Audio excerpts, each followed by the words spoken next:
नमस्कार दोस्तों। आज हम समझेंगे संविधान क्या है। थोड़ा सोचिए, अगर किसी देश में कोई नियम ही ना हो तो क्या होगा? लोग मनमानी करेंगे, सरकार भी मनमानी करेगी और देश में अव्यवस्था फैल जाएगी। इसी समस्या को रोकने के लिए हर देश में एक सबसे बड़ा कानून होता है। इसी को कहते हैं संविधान। सरल शब्दों में कहें तो संविधान वो नियमों की किताब है जिसके आधार पर पूरा देश चलता है। इसमें लिखा होता है सरकार कैसे बनेगी, सरकार क्या कर सकती है, नागरिकों के अधिकार क्या हैं, न्याय कैसे मिलेगा। इसलिए संविधान को कहा जाता है देश का सर्वोच्च कानून। 2. संविधान क्यों जरूरी है? अब सवाल आता है, संविधान की जरूरत क्यों पड़ती है? इसके कई महत्वपूर्ण कारण हैं। पहला कारण, देश में व्यवस्था बनाए रखने के लिए। संविधान तय करता है कि देश किस तरीके से चलाया जाएगा। दूसरा कारण, नागरिकों के अधिकारों की रक्षा के लिए।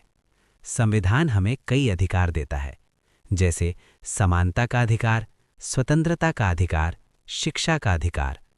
अगर सरकार या कोई व्यक्ति हमारे अधिकार छीनने की कोशिश करे तो हम अदालत जा सकते हैं।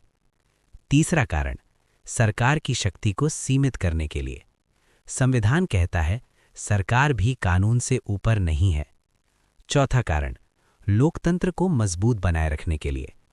भारत एक लोकतांत्रिक देश है।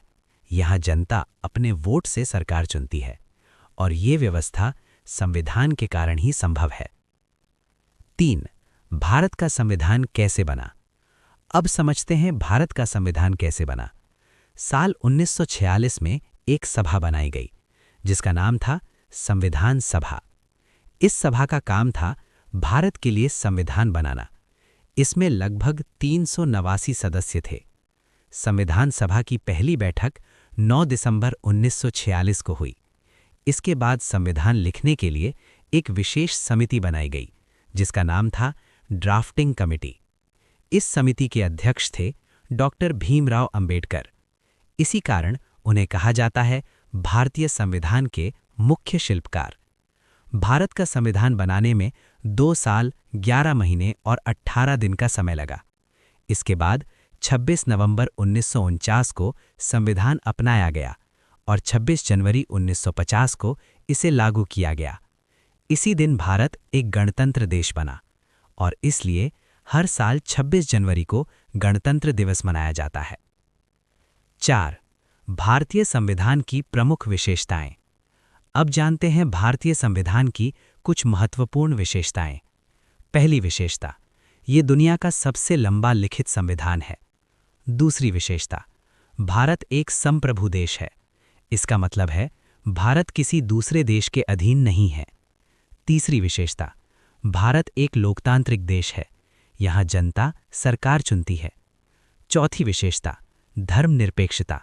भारत में कोई सरकारी धर्म नहीं है। हर नागरिक को अपने धर्म को मानने की स्वतंत्रता है। पांचवी विशेषता, संघीय व्यवस्था। भारत में 2 स्तर की सरकार होती है। पहली केंद्र सरकार, दूसरी राज्य सरकार। दोनों के अपने अपने अधिकार होते हैं। छठी विशेषता, स्वतंत्र न्यायपालिका। इसका मतलब है न्यायालय सरकार से स्वतंत्र होकर न्याय देते हैं। 5. संविधान की प्रस्तावना, प्रिएम्बल। अब बात करते हैं संविधान की प्रस्तावना की। प्रस्तावना संविधान का परिचय होती है। इसे संविधान की आत्मा भी कहा जाता है। प्रस्तावना की शुरुआत होती है, हम भारत के लोग। इसका मतलब है भारत का संविधान भारत की जनता ने बनाया है। प्रस्तावना के अनुसार भारत एक संप्रभु, समाजवादी, धर्मनिरपेक्ष, लोकतांत्रिक, गणराज्य देश है। प्रस्तावना 4 मुख्य उद्देश्यों की बात करती है। न्याय, यानी हर व्यक्ति को न्याय मिले। स्वतंत्रता, यानी हर व्यक्ति को सोचने और बोलने की आज़ादी मिले।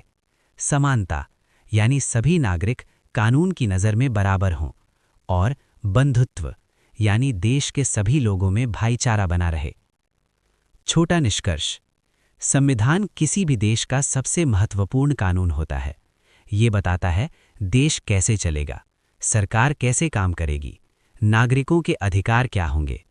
भारत का संविधान 26 जनवरी 1950 को लागू हुआ और यही हमारे लोकतंत्र की सबसे मजबूत नींव है।